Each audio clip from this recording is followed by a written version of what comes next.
નમસ્કાર, હું છું હિના અને આપ જોઈ રહ્યા છો ઇન્ડિયા ન્યૂઝ ગુજરાતના મહત્વના સમાચારની વાત કરીએ તો કચ્છની વાત કરીએ તો સંસદ પરિસરમાં સનાતન સંસ્કૃતિ અને સાધુ સંતોના અપમાનનો આક્ષેપ કરીને ભુજમાં સંત સમાજ અને સનાતન હિન્દુ આગેવાનો દ્વારા વિરોધ પ્રદર્શન કરવામાં આવ્યું।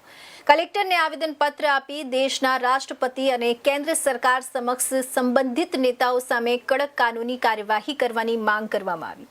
ભુજના ટાઉન હોલ વિસ્તારમાં સાધુ સમાજ અને સનાતન હિન્દુ આગેવાનોની બેઠક યોજાઈ હતી। ત્યારબાદ રેલી સ્વરૂપે કલેક્ટર કચેરી પહોંચીને કલેક્ટરને આવેદનપત્ર સુપરત કરવામાં આવ્યું। આવેદનમાં સંસદ પરિસરમાં 31 જુલાઈના રોજ બનેલી ઘટનાને સનાતન સંસ્કૃતિ અને સાધુ સંતોના અપમાન સાથે જોડીને જવાબદાર ગણાવવામાં આવેલા રાજકીય નેતાઓ સામે કડક કાનૂની કાર્યવાહી કરવાની માંગ કરવામાં આવી છે।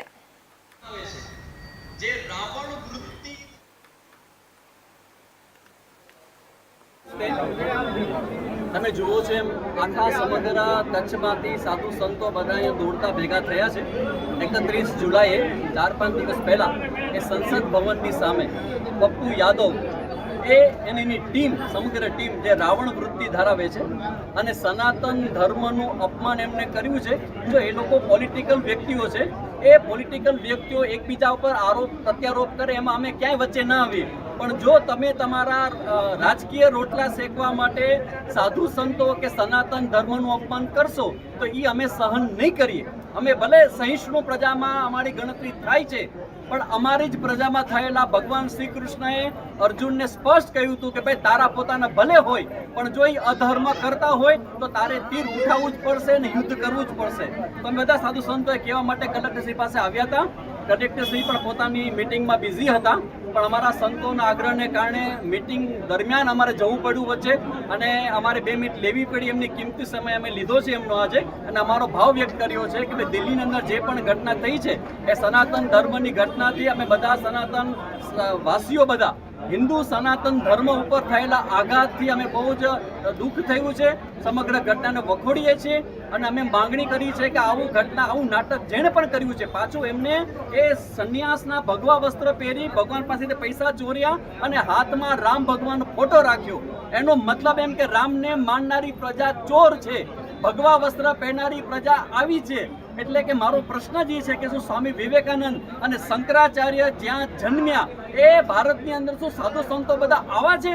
આવો અમારા ઉપર જે આરોપ થયો છે એનો અમે વિરોધ કરીએ છીએ અને ભગવાનને પ્રાર્થના કરીએ કે અમે જે માંગણીઓ મૂકી છે એ તત્કાલ રીતે એ સરકાર સ્વીકારે અને એના પર જે કંઈ લીગલી થઈ શકે એ બધા જ પગલાં લે।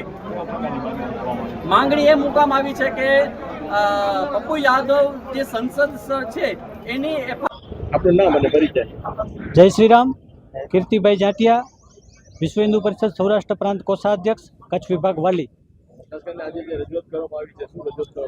આજે કચ્છભરના સંત સમાજ જે છે એ આપ સર્વને વિદિત છે કે ગત તારીખ 31 જુલાઈના સંસદ ભવનની અંદર કોંગ્રેસના અધ્યક્ષ મલ્લિકાર્જુન ખડગે, રાહુલ ગાંધી, પપ્પુ યાદવ અને અયોધ્યાના સાંસદ અવધેશ પ્રસાદ દ્વારા જે રીતે સંતોનું અપમાન થયું છે એ અપમાનના સંદર્ભમાં આજે અમે વિશ્વ હિન્દુ પરિષદની ટીમ સાધુ સંતો સાથે આવેદનપત્ર આપવા માટે અહીંયા આવ્યા હતા।